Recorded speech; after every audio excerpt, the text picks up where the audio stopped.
اسی طرح کچھ پیرنٹس ہوتے ہیں روب دار، روب رکھنے والے، خاموش طبیعت کے پیرنٹس، یعنی ایک ریئیکشن تو ہر وقت باتیں اور ہر وقت کچھ نہ کچھ سناتے رہنا، اور کچھ ہوتے ہیں چپ رہنے والے، تھوڑی سی بات کریں گے اور پھر چاہیں گے ان کی فرما برداری ضرور ہو. بچوں کے اندر ڈر بٹھا دیتے ہیں، وہ خوف زدہ کر دیتے ہیں، اور بچوں کے اندر اس سے ایک ایسی ناراضگی کا ڈر بیٹھ جاتا ہے کہ وہ کہتے ہیں کہ ہمارے ماں باپ ہم سے کبھی بھی خوش نہیں ہو سکتے، اور وہ ان سے کوئی کمیونیکیٹ بھی نہیں کرتے. پھر اس طرح ماں باپ اور بچوں کے بیچ میں ایک ڈسٹینس آ جاتا ہے. پھر 8ویں قسم ہے ماں باپ کی جو بہت پش کرتے ہیں ہر چیز میں، کیونکہ خود بہت ڈٹرمنڈ ہوتے ہیں کچھ چیزیں کروانے میں، اور بے صبر بھی ہوتے ہیں. میں ایک پیرنٹس کو جانتی ہوں کہ جنہوں نے اپنے بچے کو اے لیولز میں زبردستی کہا کہ سائنس پڑھو، اور بچے کو شوق ہی نہیں. پورا سال اس بچے نے نہیں پڑھا، اور ماں باپ بھی پکے رہے کہ نہیں یہی پڑھوانا ہے، کچھ اور نہیں پڑھنا. نتیجہ فیل. پھر بھی نہیں باز آئے، پھر دوبارہ کہا کہ نہیں دوبارہ پڑھو. اگلی دفعہ بچے نے پہلے سے بھی کم نمبر لیے. پھر تیسرے سال میں جا کے ان کو ہوش آئی کہ اسے نہیں کرنا اس کو. تو یہ جو ٹو مچ پشنگ ہوتی ہے نا ایک چیز میں کہ یہی کرنا ہے تم نے، دس از رانگ، لیکن وہ اپنی بات پر اڑے ہوئے ہوتے ہیں یہی کروانا ہے. میں نہیں کہتی کہ آپ ڈھیلے ڈھالے رہیں اور کچھ بھی نہ کروائیں، کچھ کروائیں، جو بھی آپ نے کرنا ہے کوئی ریئلسٹک گولز مقرر کریں اور اس کے مطابق، لیکن پشنگ نہیں ہونی چاہیے کہ یہی کرو جو میں کہہ رہی ہوں. مثلاً کچھ خاندان ہوتے ہیں وہ کسی خاص فیلڈ میں ریکارڈ قائم کرنا چاہتے ہیں، Guinness book of world record میں نام لکھانا چاہتے ہیں کہ ہمارے ابا لائر تھے، ہماری اماں لائر تھی، بہن بھائی لائر تھے، تم نے بھی لائر ہی بننا ہے. یہ کیسے ہو سکتا کہ تم اس فیلڈ سے نکل جاؤ؟ اب وہ بچہ ہے، اس کا کوئی انٹرسٹ نہیں اس میں، لیکن وہ اس کو وہی بنوائیں گے پش کر کر کے، کیونکہ وہ یہ نہیں دیکھ رہے کہ بچے کو کیا سوٹ کرتا ہے کیا نہیں، وہی دیکھ رہے کہ خاندان کے نام کو کیا سوٹ کر رہا ہے. اس سے بھی بڑا ظلم ہوتا ہے. پھر حوصلہ شکنی کرنے والے ماں باپ، منفی سوچ کے حامل. بچہ کہتا میں یہ کر لوں، نہیں نہیں تم یہ نہیں کر سکتے. اچھا مجھے ڈرائیونگ سیکھنی ہے، نہیں تم کہیں ٹکر مار دو گے. بزنس کرنا ہے، نہیں تم لوزر ہو، تمہیں کیا پتا، تم یہ نہیں کر سکتے. اچھا میں فلاں شعبے میں چلا جاتا ہوں، نہیں وہ تمہارے مائنڈ سیٹ کا نہیں. یعنی کچھ کرنے نہیں دیتے، ہر وقت وہ بچوں کی حوصلہ شکنی کرتے، ہر کام میں حوصلہ شکنی، یہ نہیں کر سکتے، یہ نہیں کر سکتے، یہ نہیں کر سکتے. اچھا اس سے کیا تھا، بچے ذہنی دباؤ میں آ جاتے ہیں. تو ماں باپ کو بچوں کے بارے میں نیگیٹو نہیں پازیٹیولی سوچنا چاہیے کہ نہیں کر لے گا. اگر نہیں بھی کر سکا تو اگر وہ خود چاہتا ہے کرنا تو آج نہیں کل کر لے گا، لیٹ ہم ڈو. اور 10ویں اور آخری قسم، تیز مزاج. بعض والدین کا مزاج بہت تیز ہوتا ہے، ایکسٹریملی وائلنٹ ٹیمپر، آلموسٹ ہر وقت فائٹنگ کے موڈ میں ہوتے ہیں، ہر بات پہ فائٹ کرنے کو تیار ہوتے ہیں، اور ان کے اپنے موڈز بہت جلدی بدلتے ہیں. کبھی غصے میں ایک دم، کبھی ایک دم ہنس رہے ہیں، ہنستے ہنستے غصے میں آ جاتے ہیں. ایسی فلکچویشن کہ بچوں کو سمجھ ہی نہیں آتی کہ ماں باپ چاہتے کیا ہیں، دائیں جائیں یا بائیں جائیں. تو وہ ان بچوں کو ولڈرنس میں چھوڑ دیتے ہیں حیران و پریشان. اب آپ خود سوچئے کہ آپ کون ہیں، مجھے نہیں بتائیے کہ آپ ان میں سے کیا کرتے ہیں اور کیا نہیں. یہ دراصل ایک چیک لسٹ تھی کہ اس میں سے ہم کیا رویہ اختیار کرتے ہیں. تو اصل پسندیدہ رویہ کیا ہے کہ خود کو بھی سمجھیں، بچوں کو بھی سمجھیں، خود بھی سیکھیں، بچوں کو بھی سکھائیں، معقول ایکسپیکٹیشنز ہوں، پیار محبت بھی ہو، ڈسپلن بھی ہو. ان کو بھی جینے کا حق دیں، ان کو بھی سوچنے کا دیں، ان کو ان کی شخصیت کے نکھرنے کے لیے وقت دیں. جی آپ ہمیں اپنے پیرنٹس سے بھی کیا کرنا چاہیے جب وہ خاموش ہیں، غصے میں رہتے ہیں، ہنستے ہنستے غصے میں آ جاتے ہیں، تو پھر مجھے کیا کرنا چاہیے ان کے ساتھ؟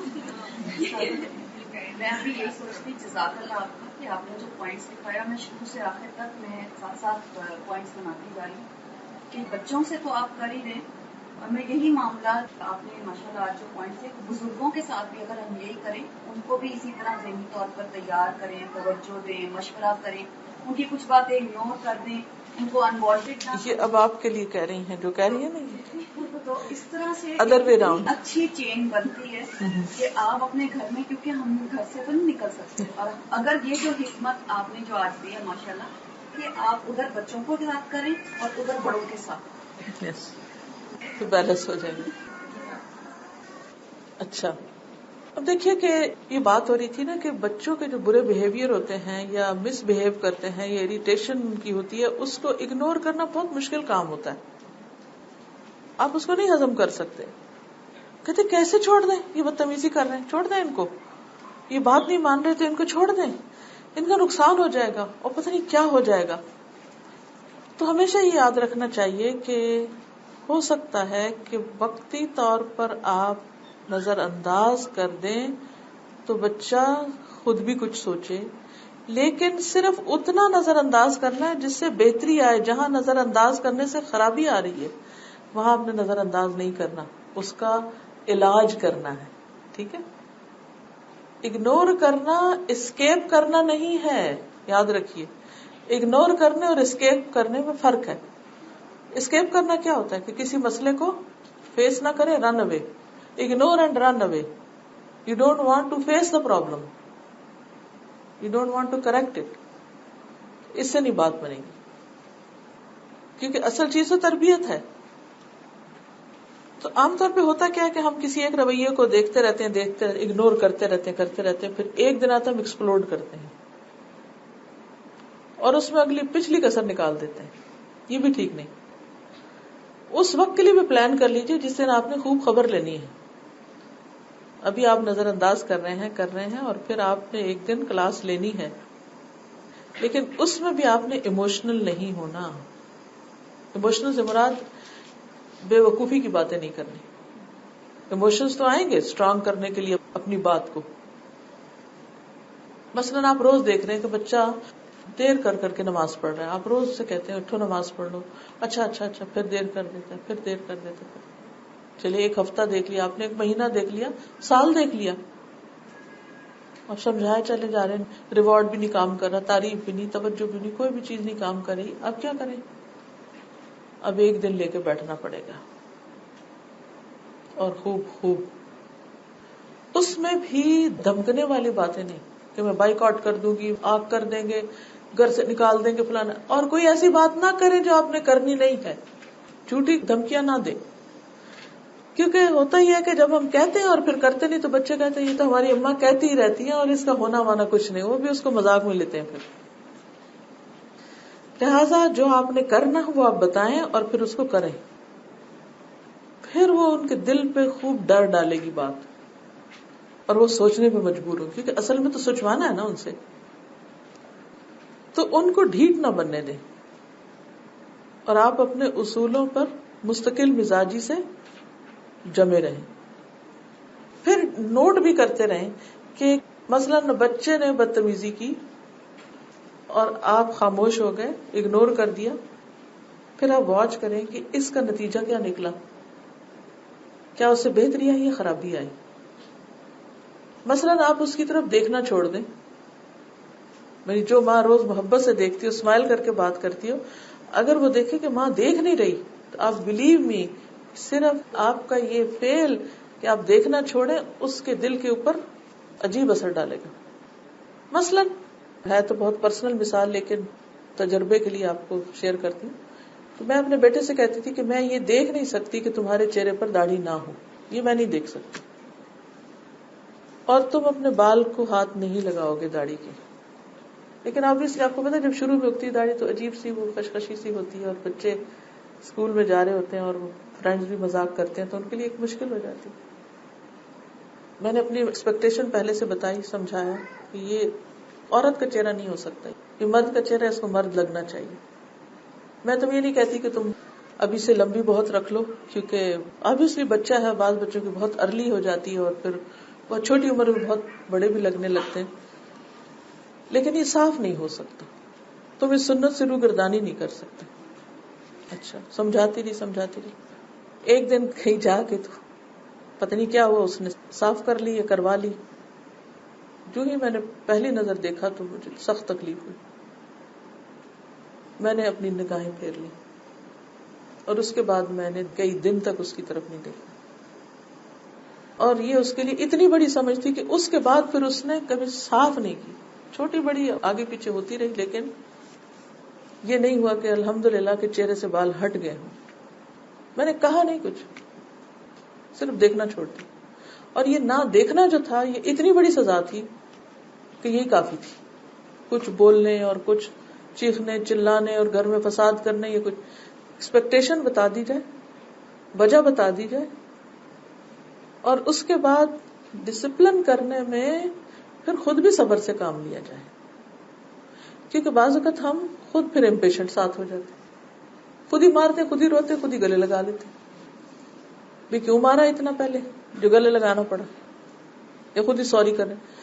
بعض ماں کو میں نے دیکھا ہر بات پہ بچوں سے سوری کر رہے تھے. بھی کیا ماں ہو تم، اٹھتے بیٹھتے سوری بیٹا یہ، سوری بیٹا یہ.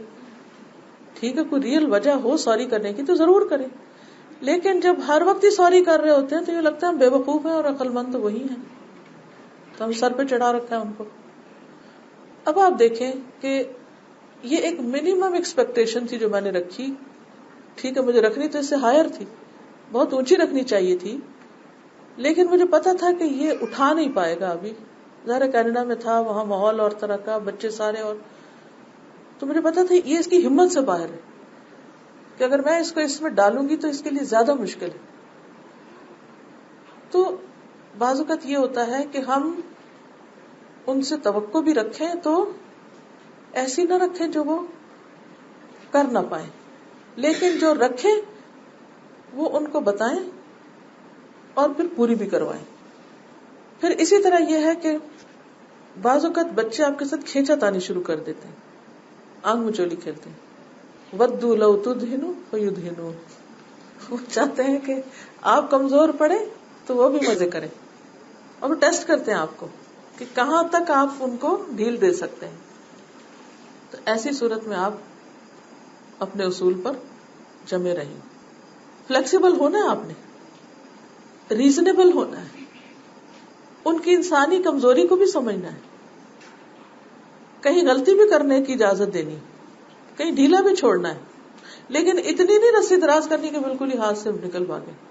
جیسے وہ ہوتے ہیں نا، پیٹس پالتے ہیں نا آپ، تو ان کو گھر کے اندر پھرنے گھومنے کی اجازت دیتے ہیں لیکن گھر سے باہر نہیں گھومنے دیتے. کیوں؟ اڑ جائیں گے، نکل جائیں گے. تو اسی طرح بچوں کو بھی آزادی دیں مگر نظر کے اندر، ٹھیک ہے نا. اور پھر جب کوئی سزا دیں تو واچ کریں کہ اس کا اثر کتنی دیر رہا. مثلا آپ چیخیں ان پر، اب نوٹ کریں کہ کتنی دیر تک انہوں نے وہ کام چھوڑا اور کتنی دیر میں پھر واپس پلٹ آئے. تو اگر آپ کے بار بار چیخنے سے بھی وہ وہی شرارت کیے چلے جا رہے ہیں تو اس کا مطلب ہے کہ اس کا فائدہ نہیں ہے، اب کوئی اور ٹیکنیک اختیار کرنی پڑے گی. مثلاً آپ نے ان سے بولنا چھوڑا تو آپ دیکھیں کہ جب بولنا چھوڑا تو اس کا کیا اثر ہوا، فائدہ ہوا یا نقصان ہوا. کیونکہ بعض جگہوں پر کمیونیکیشن کرنا بہتر ہوتا ہے اور بعض اوقات خاموشی بہتر ہوتی ہے. پھر اسی طرح جیسے ٹائم آؤٹ دینا ہے، اس کے لیے بھی آپ دیکھیں، پہلے سے آپ بتا دیں گے کہ بس 15 منٹ تک تم یہاں بیٹھو گے چپ کر کے، کوئی تم سے بات نہیں کرے گا. مجھے یاد ہے کہ جب بچے بولتے تھے تو ہماری ٹیچر کہتی تھی انگلی منہ پہ رکھ کے سب کو اسے منہ بند کرواتے تھے. تو اسی طرح کوئی بھی آپ چیز رکھ سکتے ہیں، لیکن اس کی ٹیسٹنگ کریں کہ اس کا نتیجہ کیا نکلا. کیونکہ اگر آپ کے کسی بھی ڈسپلن کے اصول سے نتیجہ ہی کچھ نہیں نکل رہا تو کیا فائدہ. تو خالی صرف نقالی میں کہ وہ ایسا کر رہا تھا تو میں بھی ایسا کر لوں، اس سے نہیں. آپ دیکھیں گے کہ اس کا فائدہ کتنا ہو رہا ہے. پھر آپ دیکھیے کہ آپ جب اگنور کریں یا خاموشی اختیار کریں یا بولنا چھوڑیں تو یہ آپ کی کمزوری کی علامت نہ ہو کہ اب آپ بے بس ہیں تو کچھ نہیں کر سکتے تو آپ چپ ہو گئے. یہ تاثر نہیں ہونا چاہیے اس میں. پھر اسی طرح یہ ہے کہ اپنے اندر ایک ترتیب لائیں، اپنے اندر ایک تسلسل لائیں. جو بھی کام آپ کر رہے ہوں ترتیب تدریج کے ساتھ اور تسلسل کے ساتھ. مثلاً آپ دیکھیے کہ آپ نے اگر کوئی ایکسرسائز شروع کی تو ایکسرسائز کب فائدہ مند ہوتی؟ جب ریگولر کی جائے اور اس کا کوئی ٹائم ہو، پھر وہ سٹیپس اتنے ہی نمبر میں موو کیے جائیں. مثلاً اگر آپ نے اسٹریچز کرنی ہے 10 ٹائمز تو پھر وہ 10 ہی ہو. یہ نہیں ایک دن 5 کر لی، ایک دن 4 کر لی، ایک دن 20 کر لی. یہ نہیں، کنسسٹنٹ ہو، کیونکہ اس کے بغیر پھر وہ کام نہیں کرے گا. تو بچے کے ساتھ بھی جب آپ کریں تو ایک کنسسٹنسی اس کے اندر ہو اس کام میں. پھر ایک چیز کو یا ایک ڈسپلن کو 1-2 دفعہ کر کے چھوڑ نہ دیں. اچھا نہیں، یہ نہیں ورک کیا، چھوڑو اس کو، یہ نہیں کام کیا. نہیں، بعض کے نتیجہ تھوڑے ٹھہر کے آتا ہے. صبر کے ساتھ کئی دفعہ اس کو آزمائیں. اچھا، اسی طرح اگر آپ بچے کو ڈسپلن کر رہے ہیں اور آپ اکثر اسمائل کرتے ہیں تو اسمائل کرنا چھوڑ دیں، یہ بھی سزا ہے. چہرے پر آپ کے سختی آنی چاہیے، نگاہ میں آنی چاہیے. چونکہ ہم سختی والے ڈسپلن والی چیزیں پڑھ رہے ہیں نا، لیکن گرمبل نہیں کرنا، بڑبڑانا نہیں. یہ سب سے ویک طریقہ ہے. اپنے منہ میں بولے جائیں، اپنے آپ سے بولے جائیں اور چلتے پھرتے بولتے جائیں اور اپنے غصے کا اظہار کرتے جائیں اور نہ کسی کو سمجھ آئے آپ کیا کہہ رہے ہیں. اس سے آپ نے پرہیز کرنا. اسی طرح دروازے نہیں پٹخانے، جوتے نہیں پٹخانے. کیوں؟ کیا وجہ؟ مثلاً آپ بچے کو تہذیب سکھا رہے ہیں اور آپ دروازہ پٹخ کے مارتے ہیں اس کے کمرے کا اور آپ نکل جاتے ہیں. وہ لیٹ کے کیا سوچ رہا ہے؟ تہذیب سیکھ رہا ہے. آپ کیا امپریشن چھوڑ کے گئے؟ اسی طرح بعض لوگ جسٹ واک آؤٹ، یہ بھی نہیں کرنا. کیوں؟ اس سے کیا ہوگا؟ ایسا ہوتا ہے نا کہ بعض اوقات ہم بچے کو کہتے ہیں دودھ پی لو، پی لو، نہیں پیتے، اچھا بائک آؤٹ، میں جا رہی ہوں، واک آؤٹ. اب آپ کیا شو کر رہے ہیں اس کو؟ کیا دکھا رہے ہیں؟ کیا یہ تہذیب سکھا رہے ہیں؟ کہنے کا مطلب یہ ہے کہ آپ نے ان کی تربیت کرتے کرتے خود اپنا جو طریقہ ہے اسے خراب نہیں کرنا، خود مس بہیو نہیں کرنا. یعنی ان کے مس بہیو کا علاج اپنے مس بہیویئر سے نہیں کرنا. وہ اس کو آپ کی ویکنس سمجھتے ہیں اور اس میں تھوڑا فیل بیڈ کرتے ہیں، مگر وہ بدلتے نہیں ہیں، وہ طریقہ نہیں چھوڑتے. نبی صلی اللہ علیہ وسلم کے طریقوں میں ایسی کوئی چیز نہیں تھی کہ آپ کسی سے ناراض ہوئے واک آؤٹ کر کے چلے گئے ہوں، غصے میں آئے ہوں. کن چیزوں کو بچوں کی آپ اگنور کر دیں گے؟ مثلاً وہ لڑ رہے ہیں آپس میں تو تھوڑی دیر لڑنے دیں. گر پڑے ہیں تو اٹھنے دیں.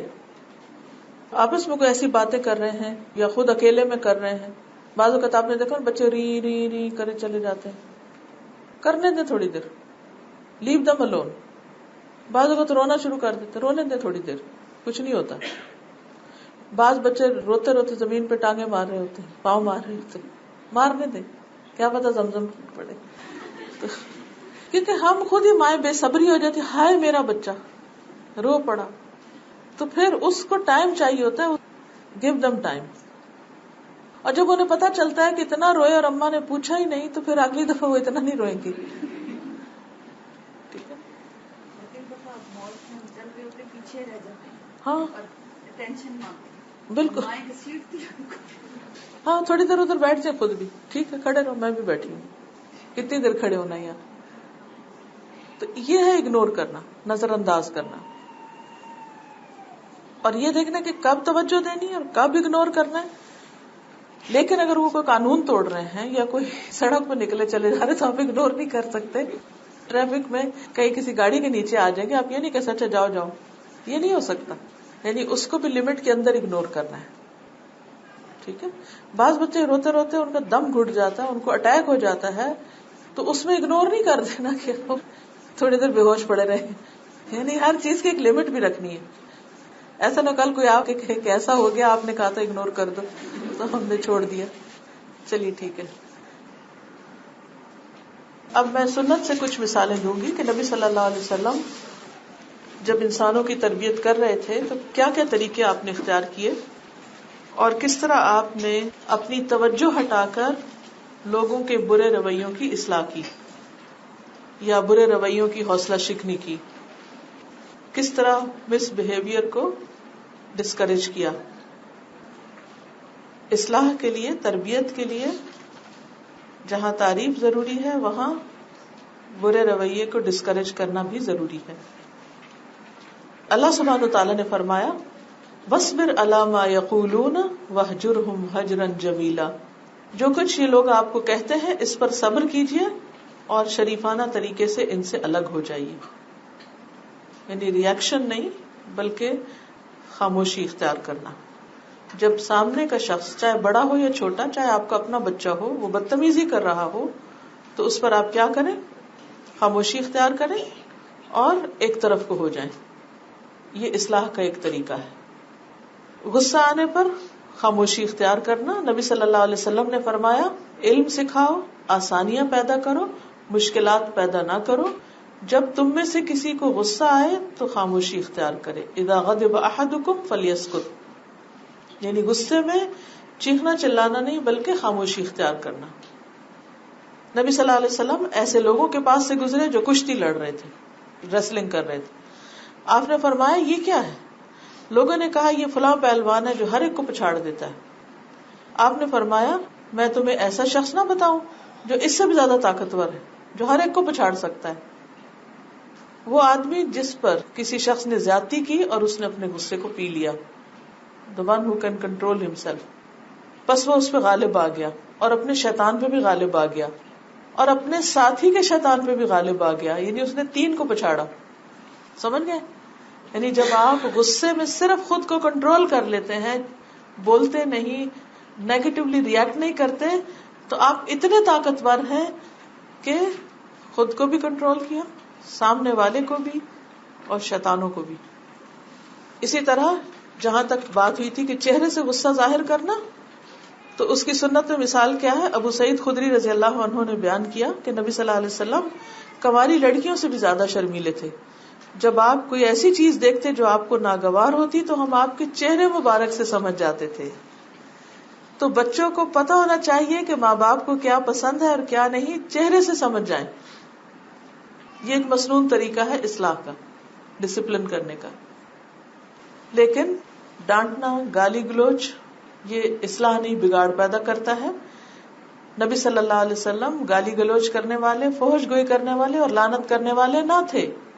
اور جب کبھی ناراض ہوتے تو صرف اس قدر فرماتے اس کو کیا ہو گیا ہے، اس کی پیشانی خاک آلود ہو. یعنی ترب جبینو، اس کی پیشانی خاک آلود ہو، یہ کیا کر رہا ہے. یعنی بہت سافٹ انداز میں ڈانٹ ہوتی تھی آپ کی، بہت آرام سے اپنے غصے کا اظہار کرتے تھے. پھر ایک ٹیکنیک بتائی گئی تھی، توجہ ہٹانا اور اعراض کرنا، اگنور کرنا. یعنی بچے کو جو آپ اٹینشن دے رہے تھے، تعریف کر رہے تھے، محبت دے رہے تھے، ریوارڈ کر رہے تھے، آپ اس کو چھوڑ دیں، رخ پھیر لیں. حضرت عائشہ فرماتی ہیں کہ نبی صلی اللہ علیہ وسلم جب اپنے گھر والوں میں سے کسی کے بارے میں مطلع ہوتے کہ اس نے کوئی غلط بیانی کی ہے تو آپ اس وقت تک اس سے اعراض کرتے جب تک وہ توبہ نہ کر لیتا. یعنی آپ کا رویہ کولڈ ہو جاتا اس کے ساتھ. یہ اصلاح کا ایک طریقہ تھا. انس بن مالک کہتے ہیں کہ ایک مرتبہ رسول اللہ صلی اللہ علیہ وسلم باہر نکلے تو آپ نے ایک بلند گنبد دیکھا. آپ نے فرمایا یہ کیا ہے؟ صحابہ نے کہا کہ فلاں انصاری صحابی کا ہے.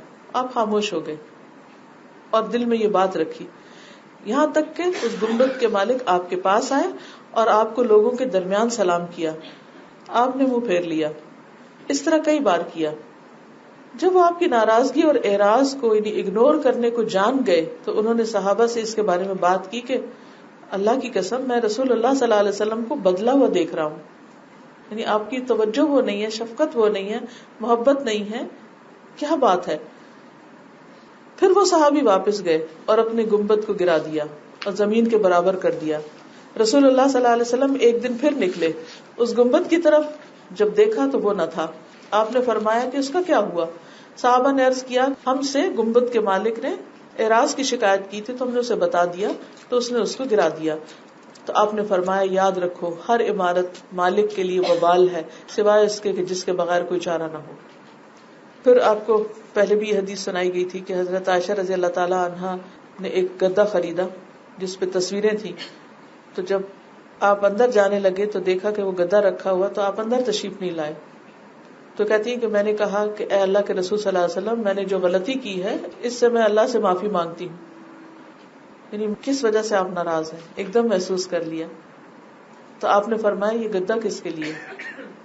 میں نے عرض کیا آپ کے بیٹھنے کے لیے، ٹیک لگانے کے لیے. فرمایا ان تصویر بنانے والوں کو قیامت کے دن عذاب دیا جائے گا اور ان سے کہا جائے گا کہ جو تم نے پیدا کیا اسے زندہ بھی کر کے دکھاؤ، اور فرشتے اس گھر میں داخل نہیں ہوتے جہاں پر تصویر ہو سامنے. تو اس لیے آپ اندر داخل نہیں ہو رہے تھے. لیکن آپ دیکھیے کہ آپ نے ایسے نہیں کہ چھٹتے ہی کہا یہ گدا کیا اور اٹھا پٹخا باہر پہ، نتھنگ لائک دیٹ. اندر جانے لگے، جب دیکھا باہر آ گئے. تو حضرت عائشہ کہتی ہے کہ جو بھی میری غلطی ہے میں معافی مانگتی ہوں، کیا ہوا؟ تو اس وقت آپ نے پھر واضح بتا دیا. ہم کیا کہتے نہیں، کچھ نہیں ہوا. واضح بتا دیا کہ یہ مسئلہ ہے اور اس کی پھر وجہ بھی بتا دی. تو انہوں نے اس کو ہٹا دیا، بات ختم. پھر اسی طرح بعض اوقات بچے آپ سے غیر ضروری سوال کر کے آپ کو اریٹیٹ کرتے ہیں، یہ بڑے بچے بھی یہ بحث کرنا چاہتے ہیں، تو اس کا کس طرح ڈیل کریں؟ علقمہ بن وائل اپنے والد سے روایت کرتے ہیں کہ سلمہ بن یزید جوفی رضی اللہ عنہ نے رسول اللہ صلی اللہ علیہ وسلم سے عرض کیا، اے اللہ کے نبی، آپ اس بارے میں کیا حکم فرماتے ہیں کہ اگر ہم پر ایسے حاکم مسلط ہو جائیں جو ہم سے اپنے حقوق تو مانگے اور ہمارے حقوق روک لیں؟ آپ نے اس سے اعراض کیا. اس نے آپ سے پھر پوچھا، آپ نے پھر اگنور کر دیا.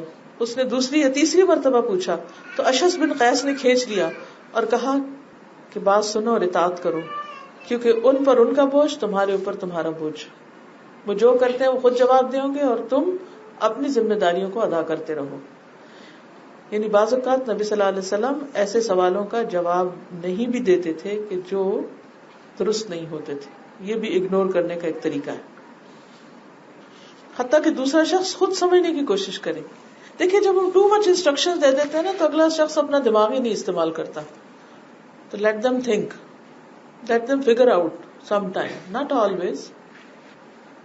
ابن حوالہ سے مروی ہے کہ ایک مرتبہ میں نبی صلی اللہ علیہ وسلم کی خدمت میں حاضر ہوا. اس وقت آپ ایک درخت کے سائے میں بیٹھے ہوئے تھے. آپ کے پاس ایک کاتب تھا جس سے آپ کچھ لکھوا رہے تھے.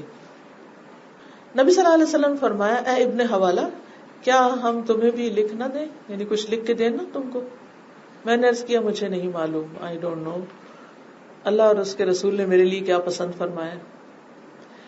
تو نبی صلی اللہ علیہ وسلم نے مجھ سے اعراض فرما لیا، کوئی جواب نہیں دیا اور دوبارہ کاتب کو املا کرانا شروع کر دی. اس طرف جھک گئے. کچھ دیر بعد پھر پوچھا، اے ابن حوالہ، کیا ہم تمہیں بھی کچھ لکھ کے نہ دے دیں؟ میں نے عرض کیا مجھے معلوم نہیں کہ اللہ رسول نے میرے لیے کیا پسند کیا. تو آپ نے پھر اعراض کر لیا اور دوبارہ کاتب کی طرف متوجہ ہو گئے اور اس کو لکھوانے لگے. اس کے بعد میں نے دیکھا تو اس تحریر میں عمر کا نام لکھا ہوا رضی اللہ عنہ. میں نے اپنے دل میں سوچا عمر کا نام خیر کے کام میں ہی لکھا جا سکتا ہے. چنانچہ تیسری مرتبہ جب آپ نے پوچھا کہ اے ابن حوالہ، کیا ہم تمہیں بھی نہ لکھ دیں؟ تو میں نے عرض کیا جی ہاں لکھ دیں. یعنی دیکھا کہ عمر کا نام ہے تو میں بھی لکھوا لوں. نبی صلی اللہ علیہ وسلم نے فرمایا، ابن حوالہ، جب زمین کے اطراف و اکناف میں فتنے اس طرح ابل پڑیں گے جیسے گائے کے سینگ ہوتے ہیں تو تم کیا کرو گے؟ میں نے عرض کیا مجھے نہیں معلوم، اللہ اور اس کے رسول میرے لیے کیا پسند فرماتے ہیں. نبی صلی اللہ علیہ وسلم نے اگلا سوال پوچھا کہ اس کے بعد جب دوسرا فتنہ بھی فوراً ہی نمودار ہوگا تب کیا کرو گے؟ میں نے حسب سابق جواب دیا. تو نبی صلی اللہ علیہ وسلم نے فرمایا، اس شخص کی پیروی کرنا. اس وقت وہ آدمی پیٹ پھیر کر جا رہا تھا. میں دوڑتا ہوا گیا اور اسے شانوں سے پکڑا اور نبی صلی اللہ علیہ وسلم کے پاس لے کر آیا اور عرض کیا کہ یہی شخص ہے جس کے بارے میں آپ یہ حکم دے رہے تھے؟ فرمایا ہاں یہی شخص ہے. تو وہ شخص عثمان غنی رضی اللہ عنہ تھے. تو بہرحال اس سے کیا پتہ چلتا ہے کہ اگر آپ بچے کو کوئی کام کہتے ہیں اور وہ اس طرح نہیں کر رہا جو آپ کی ایکسپیکٹیشن ہے تو ایک دم اریٹیٹ ہو کے تقریر نہیں جھاڑنا شروع کر دیں. کیا کریں؟ اگنور کر دیں، ٹائم دیں اس کو، پھر دوبارہ وہی چیز ہے، پھر اگنور کر دیں، پھر اگنور کر دیں، اور پھر اس کے بعد جب وہ خود متوجہ ہو تو پھر آپ آگے بڑھیں، کیونکہ اس کے بغیر تربیت نہیں ہوتی. پھر اسی طرح آپ بچے کو ایک بات کہہ رہے ہیں، وہ نہیں سن رہا، آپ کیا کریں؟ اس سے توجہ ہٹا کے کسی دوسرے بچے سے وہی بات شروع کر دیں، اب وہ سنے گا. مثلاً آپ ایک بچے کو کھانا کھلا رہے ہیں، وہ نہیں کھا رہا تو آپ کہتے ہیں اچھا دوسرے کی طرح میں تمہیں کھلاؤں. جو دیکھے گا ماں اس کو کھلا رہی تو کہے گا میں نے بھی کھانا ہے. یہ انسانوں کی ایک نفسیات ہے، جب وہ دیکھتے ہیں اور کوئی کام کر رہے ہیں تو وہ بھی فوراً کرنا چاہتے ہیں. عمران بن حسین نے بیان کیا کہ بنی تمیم کے کچھ لوگ نبی صلی اللہ علیہ وسلم کی خدمت میں آئے تو آپ نے ان سے فرمایا کہ اے بنی تمیم کے لوگوں تمہیں بشارت ہو. وہ کہنے لگے کہ جب آپ نے ہمیں بشارت دی تو اب ہمیں کچھ مال بھی دیجیے. اس پر آپ صلی اللہ علیہ وسلم کے چہرے مبارک کا رنگ بدل گیا. پھر آپ کی خدمت میں یمن کے کچھ لوگ آئے تو آپ نے ان سے بھی یہی فرمایا کہ اے یمن والو، بنو تمیم کے لوگوں نے تو خوشخبری کو قبول نہیں کیا، اب تم اسے قبول کر لو. تو انہوں نے عرض کیا ہم نے اس کو قبول کر لیا. پہلے لوگوں کو کچھ نہیں کہا. سمجھ رہے قصہ سمجھا آپ نے کہ آپ نے کچھ لوگوں سے کہا کہ تمہارے لیے خوشخبری ہو. اب انہیں پوچھنا چاہیے تھا بھی کیا خوشخبری. انہوں نے کہا کہ اچھا آپ ہمیں خوشخبری دے رہے ہیں تو کچھ مال بھی دے دیں. تو آپ کو یہ بات اچھی نہیں لگی، کیونکہ ہوتا ہے نا بعض اوقات آپ بچے کو ایک پیار کرتے ہیں تو وہ فوراً اپنا مطالبہ لے آتا ہے کہ آپ مجھے ایکس باکس لے دیں. وہ بھی موقع کی تلاش میں ہوتا ہے کہ آپ کب نرم پڑتے ہیں. اب آپ اس وقت کیا کریں گے؟ آپ اس وقت اپنا پیار محبت تھوڑا روک لیں گے کہ جو بات ہو چکی سو ہو چکی. پھر وہ آپ سے کہیں گے کہ آپ کیوں اس بات کو اگنور کرتے ہیں جب ہم آپ سے یہ مطالبہ کرتے ہیں. تو آپ خاموش رہے. اتنے میں یمن کے لوگ آ گئے. آپ نے ان سے کہا کہ خوشخبری قبول کرو. تو انہوں نے کہا کہ ہم نے قبول کر لی. تو انہوں نے کہا کہ اچھا یہ نہیں لیتے تو تم لے لو. تو انہوں نے کہا ہم لیتے. تو یہ ٹیکنیک ہے اس کو منوانے کی جو نہ مان رہا ہو کہ دوسرے سے منوا لے تو اس کو دیکھ کے پہلا بھی مانے گا. یہ اس کو سمجھ آئے گی کہ ماننے اور نہ ماننے میں فرق کیا ہے. کہ جو مانتا ہے ماں اس سے خوش ہوتی. ایک مرتبہ نبی صلی اللہ علیہ وسلم نے کسی صحابی کے ہاتھ میں سونے کی انگوٹھی دیکھی. آپ نے اس سے منہ موڑ لیا. اس نے وہ پھینک کر لوہے کی انگوٹھی بنوا لی. فرمایا تو اس سے بھی بری، یہ تو اہل جہنم کا زیور ہے. اس نے وہ پھینک کر چاندی کی انگوٹھی بنوا لی. اس پر آپ نے خاموشی اختیار کر لی. علی بن ابی طالب کہتے ہیں کہ رسول اللہ صلی اللہ علیہ وسلم کچھ لوگوں کے پاس گئے. ان میں ایک شخص رنگین غازہ لگائے ہوئے تھا، یعنی کہ میک اپ سا کیے ہوئے تھا. آپ نے ان لوگوں کو دیکھا، انہیں سلام کیا اور اس شخص کی طرف سے منہ پھیر لیا. اس شخص نے کہا آپ نے میری طرف سے منہ پھیر لیا. آپ نے فرمایا اس کی آنکھوں کے مابین ایک انگارہ ہے. یعنی یہاں کچھ لگایا ہوا تھا اس نے. پتہ ایسا تھا نا، یہاں ٹکیا بندیا یا کچھ اس طرح کی چیزیں نشان وغیرہ لگا لی. دوسرے مذاہب کی دیکھا دیکھی تو ایسی چیزوں سے منع کیا گیا. تو اب آپ دیکھیے کہ یہ جو اگنور کرنے کا انداز ہے یہ ڈسپلن سکھانے کا ایک بہت زبردست طریقہ ہے، بہت زبردست ٹیکنیک ہے. ہر وقت لیکچر نہیں اثر کرتے. کچھ چیزوں پر خاموشی، کچھ چیزوں پر ناپسندیدگی کا اظہار، یعنی کہ خاموشی ایک بہت بڑی قوت ہے. ہم سمجھتے ہیں بولنا قوت ہے، چپ کرنا اس سے بڑی قوت ہے. کیونکہ آپ نے دیکھا ہوگا کہ بعض اوقات کوئی شخص بہت بول رہا تو آپ کو اتنا اثر نہیں ہوتا، لیکن اگر وہی شخص خاموش ہو جائے تو آپ کو اتنا بھاری لگتا ہے کہ مائیں روز بولتی ہیں اور اگر آج ماں نہیں بول رہی تو دس سم تھنگ رانگ. تو نوٹس کریں گے. اصل چیز تو یہ نا کہ ان کی توجہ دلانا ہے. پیار کس لیے کرنا ہے کہ توجہ کریں. کیئر، لو، انعام، یہ ساری چیزیں کہ وہ سمجھے، مانوس ہو. اور اسی طرح خاموشی، اگنور کرنا، ڈسپلن کرنا، سختی کرنا، یہ بھی کس لیے کہ متوجہ ہو، سیکھے.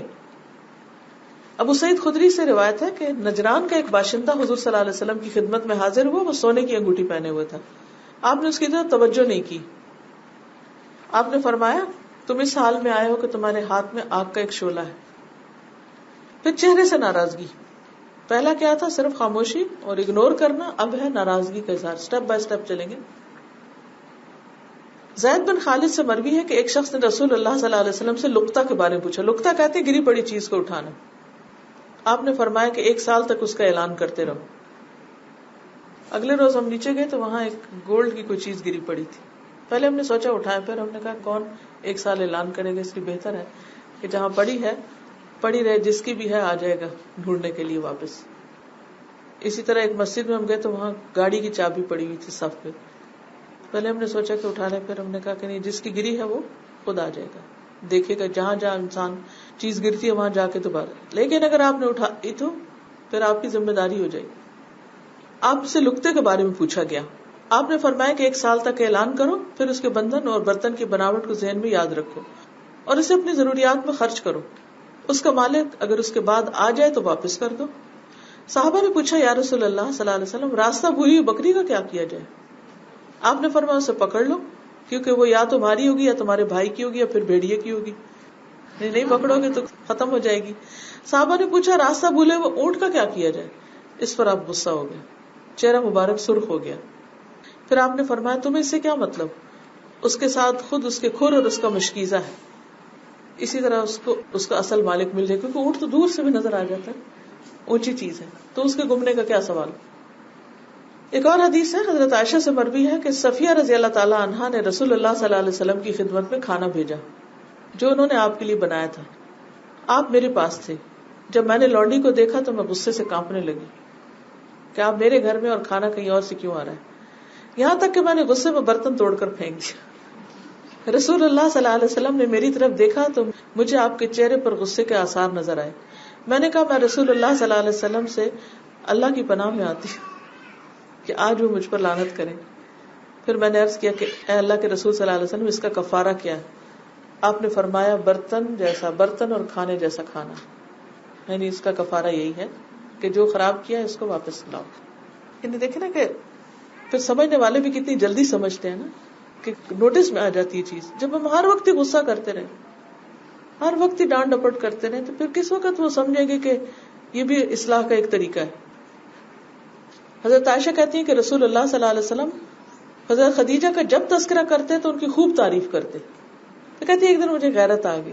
میں نے کہا آپ کیا اتنی کثرت کے ساتھ ایک سرخ مسوڑوں والی عورت کا ذکر کرتے رہتے ہیں جو فوت ہو گئی، جس کے بدلے میں اللہ نے آپ کو اس سے بہترین بیوی دی. نبی صلی اللہ علیہ وسلم کا چہرہ سرخ ہو گیا، یعنی غصے کا اظہار ہے. جس طرح نزول وحی کے وقت سرخ ہوتا تھا یا بادل چھا جانے کے وقت، جس میں نبی صلی اللہ علیہ وسلم یہ دیکھتے کہ یہ باعث رحمت ہے یا باعث زحمت. تو چہرے کا سرخ ہونا، چہرے پر غصے کا نظر آنا، یہ کافی ہے کچھ کیسز میں. پہلا کیا سٹیپ تھا؟ اگنور. دوسرا کیا ہے؟ چہرے پر نظر آئے. حضرت علی نے بیان کیا کہ نبی صلی اللہ علیہ وسلم نے مجھے ایک ریشمی حلہ دیا ہدیے میں نے اسے پہن لیا، لیکن جب آپ کے چہرے پر غصے کے آثار دیکھے تو اسے اپنی عورتوں میں پھاڑ کر تقسیم کر دیا، یعنی پھر انہوں نے اس کو استعمال نہیں کیا. اب آپ صلی اللہ علیہ وسلم نے بول کے نہیں کہا کچھ بھی. دیکھیے اصل تربیت ہی یہی ہے کہ آپ کے اشارے سمجھے بچے کہ آپ کیا چاہ رہے ہیں، کیونکہ اگر آپ بول بول کے کہہ رہے ہیں تو یہ تربیت نہیں ہے. لیکن اس کے لیے آپ کو اپنے اوپر بہت کنٹرول کرنا پڑے گا اور ذرا بولنا کم کرنا پڑے گا. حضرت عائشہ سے مروی ہے کہ ایک مرتبہ نبی صلی اللہ علیہ وسلم ان کے ہاں تشریف لائے تو وہاں ایک آدمی بھی موجود تھا. رسول اللہ صلی اللہ علیہ وسلم کے چہرے کا رنگ بدل گیا اور محسوس ہونے لگا کہ آپ پر یہ چیز ناگوار گزری کہ آپ کے گھر میں کوئی آدمی کیوں بیٹھا ہے. انہوں نے عرض کیا یا رسول اللہ صلی اللہ علیہ وسلم یہ میرا بھائی ہے. آپ نے فرمایا اس کی تحقیق کر لیا کرو کہ تمہارے بھائی کون ہو سکتے ہیں، کیونکہ رضاعت کا تعلق تو بھوک سے ہے. رضائی بھائی نے دودھ پیا ہوا، جہاں سے حضرت عائشہ نے دودھ پیا تو اس بچے نے بھی وہیں سے پیا تھا، تو ان کے رضائی بھائی تھے. تو آپ نے فرمایا اس کو اچھی طرح تحقیق کر لو کہ کیا یہ بھائی بنتا بھی ہے کہ نہیں، کیونکہ رضاعت اس وقت ہوتی ہے جب بھوکا بچہ کسی عورت کا دودھ پیے اور پیٹ بھر کے پیے، کیونکہ وہ پھر جسم کا حصہ بن جاتا ہے. سالم بن عبداللہ اپنے والد سے روایت کرتے ہیں کہ انہوں نے اپنی بیوی کو حالت حیض میں طلاق دے دی، یعنی پیریڈز میں. تو عمر رضی اللہ عنہ نے اس کے متعلق حضور صلی اللہ علیہ وسلم سے دریافت کیا تو آپ بہت ناراض ہوئے. آپ نے فرمایا اس کو چاہیے کہ وہ اس سے رجوع کرے، پھر اس کو اپنے پاس رکھے یہاں تک کہ وہ پاک ہو جائے، پھر حیض آئے پھر پاک ہو، اس کے بعد اگر چاہے تو اس کو رکھ لے، یعنی کہ اس سے رجوع کر لے، یا پھر بغیر اس کے اس کو طلاق دے دے. بس یہ ہے وہ عدت جس کے بارے میں اللہ تعالیٰ نے فرمایا. یعنی آپ صلی اللہ علیہ وسلم نے وہاں پر مزید وضاحت بھی کی، لیکن ایسی حالت میں طلاق دینے پر ناراضگی کا اظہار کیا. اسی طرح عمر بن شعیب کہتے ہیں، وہ اپنے والد سے، والد دادا سے، دادا کی اب یہ بات ہے، وہ کہتے ہیں کہ ایک مرتبہ ہم حضور صلی اللہ علیہ وسلم کے ساتھ ثنیہ اذاخر کے نیچے سے گزر رہے تھے. رسول اللہ صلی اللہ علیہ وسلم نے میری طرف دیکھا تو مجھ پر اصفر سے رنگی ہوئی ایک چادر دکھائی دی. آپ نے فرمایا یہ کیا؟ میں سمجھ گیا کہ آپ کو پسند نہیں آئی. چنانچہ جب میں اپنے گھر پہنچا تو گھر والے تنور دہکا رہے تھے. میں نے چادر کو لپیٹا اور تنور میں جھونک دیا، پھر حضور کی خدمت میں حاضر ہوا. آپ نے فرمایا چادر کا کیا بنا؟ میں نے عرض کیا مجھے آپ کی ناگواری کا احساس ہو گیا تھا، لہٰذا میں نے اس کو ختم کر دیا، جلا دیا. آپ نے فرمایا تم نے اپنے گھر کی کسی خاتون کو کیوں نہیں دے دی؟ یعنی اتنا ایکسٹریم ریئیکشن کی بجائے تمہارے لیے ٹھیک نہیں تھی، جس کے لیے ٹھیک تھی اس کو تم دے دیتے، یعنی اس کو بھی اعتدال سکھایا. لیکن یہاں آپ ہر حدیث میں نوٹ کر رہے ہیں کہ صحابی آپ کی ناپسندیدگی کو محسوس کر رہے ہیں، کیونکہ آپ ہر وقت ناپسندیدہ شکل نہیں بناتے تھے. Always pleasant, smiling, open. اگر ماں بھی ایک نارمل معتدل روپ میں بچوں کے سامنے ہے تو جس وقت وہ کوئی ایسی بات کرتی ہے تو فوراً نوٹس میں آ جائے گی، پھر بچے سمجھیں گے اور مانیں گے، کیونکہ ہم نے اپنا رو بھی ختم کر دیا بہت باتیں کر کے. پھر اسی طرح آپ نے مسجد میں ایک دفعہ وہ رینٹ دیکھی تو آپ کا چہرہ سرخ ہو گیا. ایک خاتون کو سمجھ آ گئی، اس نے جلدی سے آگے بڑھ کر اس کو رگڑا اور وہاں پر خوشبو لگا دی، تو آپ نے اس کی تعریف کی. اب یہ بولا نہیں، آپ نے صرف دیکھا اور آپ کو ناراضگی ہوئی تو ان کو سمجھ آ گئی کہ اس بات پہ ناراض ہے. یہی تربیت ہے، اسی سے بچے پھر اچھی باتیں سیکھتے چلے جاتے ہیں. لیکن دن میں 10 بار یہ نہیں کرنا. اپنی ناراضگی کو بھی بچا کر رکھیں کہ کہاں استعمال کر رہے ہیں، کیونکہ آپ ہر وقت ناراض ہوں گے نا تو دوسرے کہیں گے کہ ان کی تو عادت ہی ہے ناراض ہونا، اس لیے کوئی بات نہیں، اگر ناراض ہے تو ہو جائے. تو save it for some better time, کہ جہاں استعمال کرنا فائدہ دے. جریر بن عبداللہ کہتے ہیں کہ رسول اللہ صلی اللہ علیہ وسلم کی خدمت میں کچھ دیہاتی آدمی اونی کپڑے پہنے ہوئے حاضر ہوئے. آپ نے ان کی بدحالی دیکھ کر ان کی ضرورت کا اندازہ لگا لیا تو لوگوں کو صدقے کی ترغیب دی. لوگوں نے صدقے میں کچھ دیر کی، یعنی جلدی نہیں جواب دیا، رسپانس جلدی نہیں تھا. تو آپ کے چہرے پر کچھ ناراضگی کے آثار نمودار ہوئے. تو آپ کی ناراضگی کو دیکھ کر انصار میں سے ایک آدمی درہموں کی تھیلی لے کر حاضر ہوا، پھر دوسرا آیا، پھر سب باری باری آنے لگے، یہاں تک کہ آپ کے چہرے پر خوشی کے آثار ہوئے. کوئی لیکچر نہیں، کوئی خطبہ نہیں، آپ دیکھ رہے ہیں ہر جگہ پر خاموشی. کہیں چہرہ سرخ ہو رہا ہے، کہیں آپ اگنور کر رہے ہیں، لوگوں کو فوراً سمجھ آ رہا ہے. اس سے کیا ہوتا ہے، وہ خود معلوم کرتے ہیں کہ مسئلہ کیا ہے، پھر اس کو ٹھیک کر دیتے ہیں. جب ہم چیخ چلا کے مسئلہ بھی خود ہی بیان کر رہے ہیں تو دوسرے کو تو ہم نے ٹائم ہی نہیں دیا تربیت کرنے کا کہ وہ بھی سوچے. ایک اور روایت ہے، ابو ہریرہ رضی اللہ عنہ سے روایت ہے کہ رسول اللہ صلی اللہ علیہ وسلم ایک مرتبہ تشریف لائے. ہم لوگ تقدیر پر بحث کر رہے تھے، آپ غصے میں آ گئے، یہاں تک کہ آپ کا چہرہ سرخ ہو گیا، گویا آپ کے چہرے پہ انار کے دانوں کا رس ٹپکا دیا گیا، اتنا سرخ ہو گیا. آپ نے فرمایا کیا تم لوگوں کو اس چیز کا حکم دیا گیا، یعنی یہ باتیں کرنے کا، بحث دی، کیا میں اس لیے بھیجا گیا کہ تم ان ٹاپکس پہ بحثیں کرو؟ تم لوگوں سے پہلے کی قومیں اسی مسئلے میں بحث مباحثہ کرنے کی وجہ سے ہلاک ہوئی. میں تم لوگوں کو قسم دیتا ہوں کہ اس مسئلے میں آئندہ بحث اور تکرار نہ کرنا. اور آج آپ دیکھیں کہ ہر دوسرے بندے کا مسئلہ تقدیر ہے اور اس پر ایسی جرا کرتے ہیں کہ کسی طرح راضی ہونے کو تیار نہیں، لیکن حاصل کچھ بھی نہیں. تقدیر کیا ہے؟ سر اللہ، اللہ کا سیکرٹ، اللہ ہی جانتا ہے. ہم اپنے لیے خیر و بھلائی کی دعا کرتے رہیں اور جو اس نے حکم دیا اس پر عمل کریں اور اس مسئلے کو چھوڑ دیں کہ اللہ چاہتا تو ہم ہدایت پاتے. ابو مسعود انصاری سے روایت ہے کہ ایک شخص آپ کے پاس آیا اور کہنے لگا کہ میں فجر کی نماز میں تاخیر کے ساتھ شریک ہوتا ہوں، یعنی دیر سے جاتا ہوں مسجد. جیسے بچے آپ نے دیکھا ہوگا وہ اللہ اکبر پہ نہیں جاتے، آپ انہیں کہیں جلدی کریں، وہ کہیں گے ہم پہنچ جائیں گے. بھی کیسے؟ وہ اتنی لمبی پڑھاتے ہیں، وہ رکوع میں جانے سے تھوڑی دیر پہلے اندر جائیں گے، مسجد جا کے بھی کھڑے رہیں گے ادھر ادھر. یہاں بھی یہی تھا. وہ کہنے لگے میں اس لیے لیٹ جاتا ہوں کیونکہ ان کی نماز بڑی لمبی ہوتی.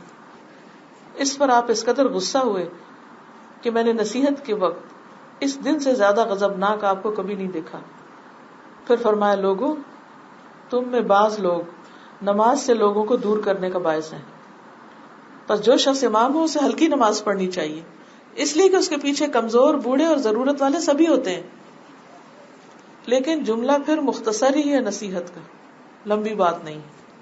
پھر یہ جو واک آؤٹ کرنے والی بات تھی نا، یہ بھی ڈسپلن کا ایک انداز ہے، لیکن ہر وقت نہیں کرنا چاہیے. آپ صلی اللہ علیہ وسلم حضرت فاطمہ کے گھر تشریف لے گئے اور وہاں دیکھا تو دروازے پر ایک کونے میں منقش پردہ تھا. آپ واپس آ گئے، غصے سے باہر نہیں نکلے، گائے دیکھا واپس اندر نہیں گئے، حالانکہ انہوں نے کھانے پہ بلایا ہوا تھا. تو حضرت علی کو حضرت فاطمہ نے کہا کہ آپ جائیے دیکھیے کہ کس چیز نے آپ کو روکا ہے. وہ آپ کے پیچھے پیچھے آئے تو وجہ پوچھی تو آپ نے فرمایا کسی نبی کے لیے جائز نہیں کوئی ایسی کسی جگہ پر داخل ہو جہاں اس قسم کے پردے لگے ہوئے. تو وجہ بتا دی. پھر اسی طرح آپ کو یاد ہوگا کہ ایک موقع پر جب حضرت ابوبکر صدیق کو ایک شخص برا بھلا کہہ رہا تھا تو آپ مسکرا رہے تھے, لیکن جب حضرت ابوبکر نے جواب دیا تو آپ چلے گئے. یہ بھی کیا تھا؟ Walk out. لیکن واک آؤٹ کا بھی طریقہ ہوتا ہے, یعنی اصل میں کیا ہے وہ جگہ چھوڑ دینا. کئی دفعہ ہوتا ہے نا دو بچے لڑ رہے ہیں آپ ان کو سمجھاتے ہیں لیکن نہیں مانتے تو آپ کیا کرتے ہیں؟ آپ وہاں سے ہٹ جاتے ہیں. تو ابن عباس رضی اللہ عنہ بیان کرتے ہیں انہوں نے دیکھا ایک دن صبح ہوئی تو نبی صلی اللہ علیہ وسلم کی زوجہ محترمہ رو رہی تھی.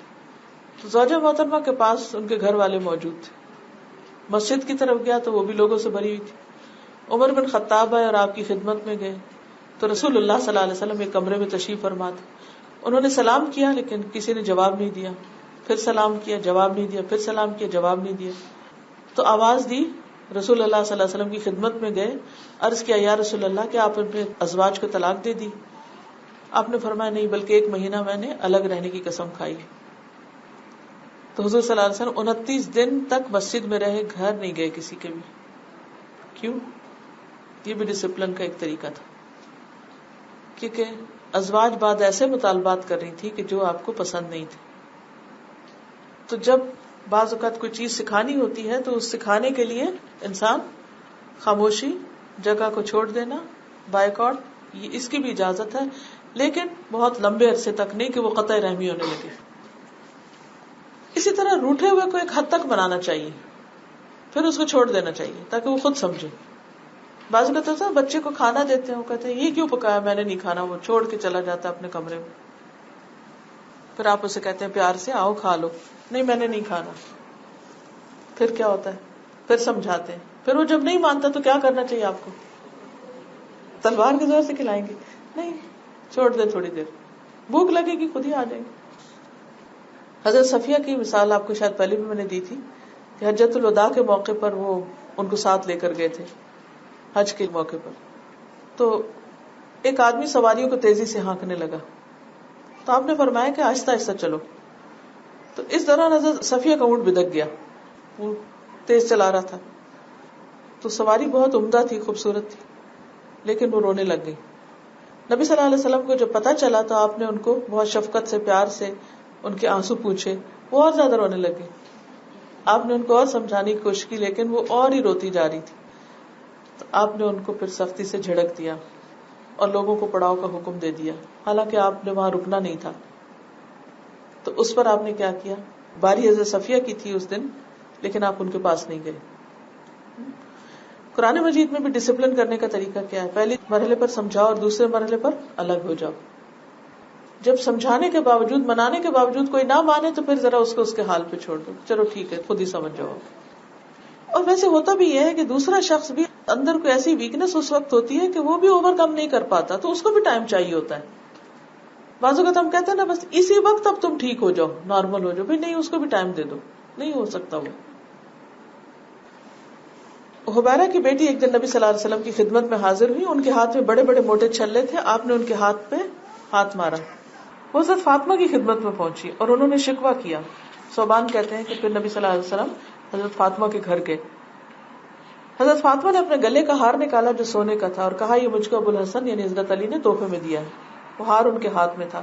آپ نے فرمایا اے فاطمہ کیا تم پسند کرتی ہو کہ لوگ کہیں کہ محمد صلی اللہ علیہ وسلم کی بیٹی کے ہاتھ میں آگ کی زنجیر ہے؟ پھر آپ چلے گئے اور قیام نہیں کیا. حضرت فاطمہ نے وہ ہار بیچ دیا, غلام خریدا, اس کو آزاد کیا. تو نبی صلی اللہ علیہ وسلم پھر ان سے خوش ہوئے. یعنی آپ صلی اللہ علیہ وسلم کو اپنے گھر والوں کے لیے بات پسند نہیں تھی. یہ نہیں کہ آپ نے امت کی عورتوں کے لیے سونا حرام کر دیا. آپ نے ایک موقع پر ہاتھ میں لے کے کہا کہ میری امت کے مردوں کے لیے ریشم اور سونا حرام ہے لیکن عورتوں کے لیے جائز ہے, تو عورتیں پہن سکتی ہیں. لیکن آپ یہ چاہتے تھے کہ آپ خود اور آپ کے گھر والے ایک ایسی مثال قائم کریں کہ جس پہ عمل کرنا آسان ہو. کیونکہ اگر آپ صرف امیر لوگوں کے لیے مثال ہوتے تو پھر غریب لوگ ان کو اپنا پیغمبر نہیں سمجھتے. تو آپ نے ان کے لیے منیمم والوں کے لیے مثال قائم کی, حالانکہ آپ کو تو سونے چاندی کی وادیاں آفر کی گئی تھی.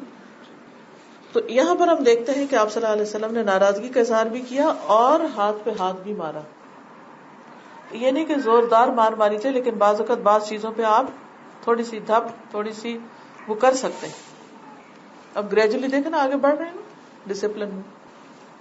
پھر اسی طرح ایک اور روایت میں آتا ہے کہ صفیہ بنت حیی کا اونٹ بیمار ہو گیا اور زینب کے پاس ایک سواری زائد ضرورت تھی. نبی صلی اللہ علیہ وسلم نے زینب سے فرمایا وہ اونٹ صفیہ کو دے دو. انہوں نے کہا میں اس یہودیہ کو دے دوں. یہ سن کر حضور صلی اللہ علیہ وسلم ان سے ناراض ہو گئے اور 3 ماہ تک ان سے بات نہیں کی، کیونکہ بات بہت بڑی تھی. اگر کوئی ایسی چیز دیکھی جائے کہ جو شریعت کے بالکل خلاف ہو تو اس پر زیادہ عرصے کے لیے بھی بول چال چھوڑی جا سکتی ہے، لیکن سالوں میں محیط نہیں ہونی چاہیے، بالکل قطع تعلق ہی نہیں ہو جانی چاہیے. پھر جنگ تبوک میں جو لوگ نہیں حاضر ہوئے تھے 3 لوگ، ان کا واقعہ سب نے پڑھ رکھا ہے نا. کتنے دن ان سے بائیکاٹ کیا تھا آپ نے؟ 50 دن تک. لیکن وہ کون سی باتیں ہیں جن پہ غصہ نہیں کرنا چاہیے؟ اس میں بھی ہمیں ضرور واضح ہونا چاہیے. ہم ہر بات پہ غصہ اور ہر بات پہ ایک ہی چیز شروع کر دیتے ہیں. نبی صلی اللہ علیہ وسلم جتنی چیزوں پر ناراض ہوئے ہیں وہ کس سے متعلق تھی؟ دین سے متعلق تھی، اللہ کی ناراضگی سے متعلق تھی، آخرت سے متعلق تھی. آپ کن باتوں پہ ناراض نہیں ہوتے تھے؟ مثلا حضرت عائشہ آٹا رکھ کر سو جاتی اور بکری کھا جاتی، اس پر کہیں ناراض نہیں ہوئے آپ. حضرت حسن صدقے کی کھجوروں سے کھیل رہے ہیں، نہیں ناراض ہوئے، لیکن جب کھائی تو ناراض ہوئے. فرق ہے نا. ام خالد جب چھوٹی سی بچی ہیں اور آپ کی مہر نبوت کے ساتھ کھیل رہی ہیں پیچھے سے جا کے، تو دیکھ رہی ہیں. ہوتا ہے نا بعض اوقات بچے آپ کے اوپر چڑھنے لگتے ہیں، آپ کے بال کھولنے لگتے ہیں، آپ کو کنگھی کرنے لگتے ہیں، اور آپ کے بال کھینچتے تو آپ دے مارتے ہیں، ہاتھ چھوڑو میرے بال. لیکن آپ اس پہ نہیں ناراض ہوئے. یعنی ہمیں یہ ضرور دیکھنا ہے کہ کن باتوں پہ ناراض ہونا اور کن پہ نہیں ہونا. برداشت بھی کرنا ہے کسی چیز کو. ہر بات پہ تنگ مزاج نہیں بننا، یہ بھی نہ کرو وہ بھی نہ کرو، یہ بھی نہیں کر سکتے. پھر ان کی ساری زندگی نہ ہی نہ. کچھ چیزوں سے روکیں لیکن کچھ چیزوں کو کرنے دیں. حضرت انس نے کام نہیں کیا، رستے میں کھیلنے لگ گئے، آپ کی بات نہیں مانی، آپ ناراض نہیں ہوئے. جا کے پھر پیار سے کان پکڑا اور کہا کیا بنا اس کام کا. یہ بھی نہیں کہا کہ تم نے کہا تھا میں نے نہیں کرنا تو کیوں کہا تھا، اور چھوڑ دیا. حضرت حسن حسین کپڑے پہن کے آگے اور آپ جمعے کا خطبہ دے رہے ہیں، تو آپ نے کیا کیا؟ ان کو غصے سے کہا نکل جاؤ باہر. نہیں، آنکھیں دکھائیں. کیا کیا؟ اترے اور ان کو پکڑ لیا. اسامہ کو چوٹ لگ گئی تو آپ نے خود خون صاف کیا. ہم کیا کرتے ہیں بچے کو چوٹ لگ گئی تو کیا کرتے ہیں؟ بتائیے مجھے، سچ سچ بتائیے. بچہ چوٹ لگے روئے تو آپ کیا کرتے ہیں؟ اور جاؤ ادھر. اور ایک اور اوپر سے لگا بھی دیتے ہیں، کیوں گئے تھے ادھر کہ تمہیں چوٹ لگی. یہ ڈانٹنے کا وقت ہی نہیں ہے، اس وقت ہمدردی کا وقت ہے. اب ابن عمر کا اونٹ آگے آگے جا رہا تھا، حضرت عمر کو غصہ آ رہا تھا، وہ پھر اسے پیچھے کرتے. تو حضور صلی اللہ علیہ وسلم نے دیکھا تو اونٹ خرید لیا اور دیکھ کے ابن عمر کو کہا اچھا جو چاہو کرو، جاؤ چلاؤ آگے. اس پر نہیں ڈانٹا. ابن عباس چھوٹے تھے، اتنے بھی نہیں چھوٹے تھے، یعنی گدی پہ سوار تھے اور بالغ ہونے کے قریب تھے. صفوں کے بیچ میں سے گزرے، نماز نہیں پڑھ رہے، آپ نے نہیں ڈانٹا.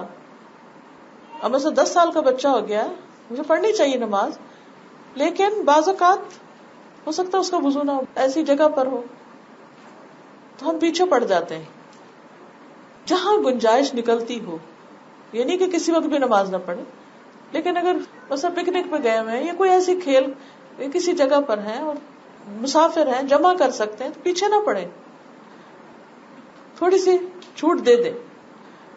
یعنی ہر وقت ڈسپلن میں کس کے نہ رکھیں، کہیں ڈھیل دے دیں. اچھا ڈھیل کا مطلب نہیں کہ آپ جب فرض ادا کرنے کا وقت ہو تو اس وقت بھی ڈھیل دے دیں، نہیں. حضرت عائشہ اپنے گھر میں سہیلیوں سے کھیلتی ہیں، گڑیا سے کھیلتی ہیں. آپ آتے ہیں اور سہیلیاں بھاگنے لگتی ہیں، جانے لگتی ہیں، آپ کیا کرتے ہیں؟ اس پہ ڈانٹتے ہیں؟ نہیں. تو بچوں کو کھیلنے کے لیے بھی ٹائم دینا چاہیے. ہر وقت ڈسپلن نہیں، ہر وقت غصہ نہیں، ہر وقت ڈانٹ ڈپٹ نہیں، ہر وقت اگنور کرنا نہیں. 90% time be pleasant, tolerable, normal, no reaction, ignore, خاموشی. اور 10% میں یہ اصول اپلائی کرتے ہیں. یعنی اگرچہ 4 پہلے پوائنٹس ہم نے بتائے تھے پیار محبت کے، اور اگلے جو ہیں وہ ڈسپلن کے، لیکن ریشو ان کا 90-10 کا ہوگا. نرمی جس چیز میں ہو اسے زینت بخشتی، زیادہ اصلاح کرتی. لیکن سختی کا عنصر omit نہیں کیا جا سکتا، مائنس نہیں کیا جا سکتا، اس کی اپنی جگہ ضرورت ہے مگر بہت تھوڑی. ٹھیک ہے، آج کے لیے اتنا ہی کافی ہے.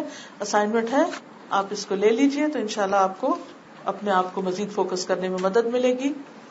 کام کیا ہے کہ اس ہفتے میں ناپسندیدہ رویہ یعنی بچوں کا جو مس بہیویئر ہے اس کو ختم کرنے کے لیے آپ نے اس برے رویے کو اگنور کرنے کا انداز اپنانا ہے. کوئی ایک پریشان کن رویہ چننا ہے جو مندرجہ ذیل میں سے کسی ایک میں فٹ آتا ہو کہ بچہ یہ کام کیوں کر رہا ہے. مثلا توجہ حاصل کرنے والا رویہ، چڑھانے والا، غصہ دلانے والا، قابل اعتراض. تو جو آپ نے سلیکٹ کیا اس کو لکھنا ہے اپنے. ٹھیک ہے، یعنی بچے کا کوئی ایک ناپسندیدہ رویہ لکھنا ہے، لیکن یہ لکھنا ہے کہ کون سا ہے یہ. آپ اس سے چڑھتے ہیں یا غصے میں آتے ہیں یا آپ کا ری ایکشن کیا ہوتا ہے یہ دیکھنا ہے. دراصل اس کا رویہ اور آپ کا ری ایکشن، کوئی ایک چیز آپ چن لیجئے. پھر اس بات کو یاد رکھیں اور اس کے لیے تیار رہیں کہ جو بھی رویہ آپ ٹھیک کرنا چاہتے ہیں وہ ٹھیک ہونے سے پہلے مزید خراب بھی ہو سکتا ہے. یہ بات آپ کے لیے نظر انداز کرنے کے عمل کو اور مشکل بنا سکتی ہے اور آپ کو مزید پریشانی میں ڈال سکتی. اس سے نمٹنے کے لیے جو تجاویز آپ نے سوچی وہ بھی لکھیں. مثلا اگر بچہ دراز کھول کے چیزیں باہر پھینک رہا ہے اس کو تو آپ اگنور کر سکتے ہیں، لیکن بچہ اگر کوڑے کا یا ڈسٹ بن کھول کے بیٹھا ہوا ہے تو آپ اس کو کیا کریں گے؟ اگنور نہیں کر سکتے نا. کیوں؟ فرق ہے.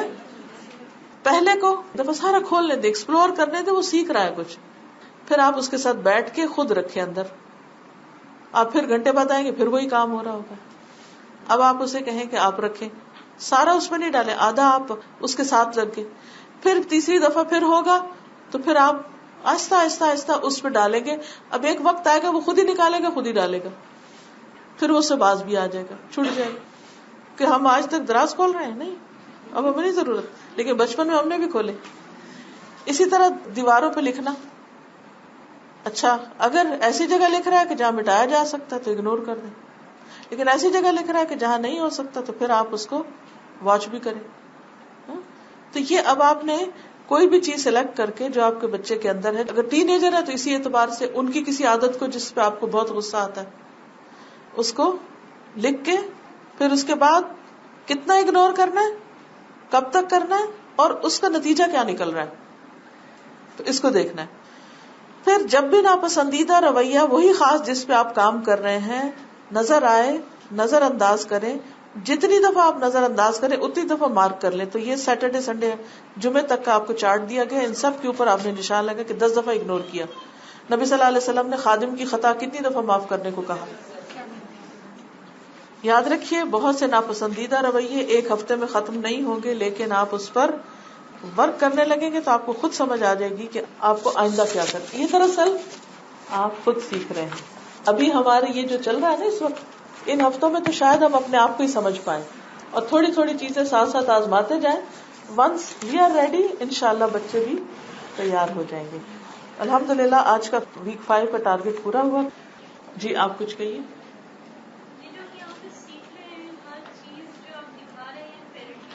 کئی جگہ پہ ہم بچے بھی کبھی آخر ہمارے پیرنٹس اگر ہمیں ڈانٹ دیں یا کر دیں وہ بھی طرح طرح کی اس سے گزر سکتے ہیں، تو ہمیں بھی ہر وائس میں اپلائی کرنا چاہیے. بالکل ہر سچویشن میں. یہ اصل میں قرآن و سنت سے تربیت کے رہنما جو اصول ہیں اوور آل ان کا جائزہ لیا جا رہا ہے، جو بچوں پر بھی اپلائی ہوتے ہیں اور بڑوں پر بھی، لیکن کچھ چیزیں اسپیسیفکلی پھر بچوں سے ہی متعلق ہیں. جزاکم اللہ خیرا. سبحانک اللہم و بحمدک نشہد ان لا الہ الا انت نستغفرک و نتوب الیک. السلام علیکم و رحمۃ اللہ وبرکاتہ.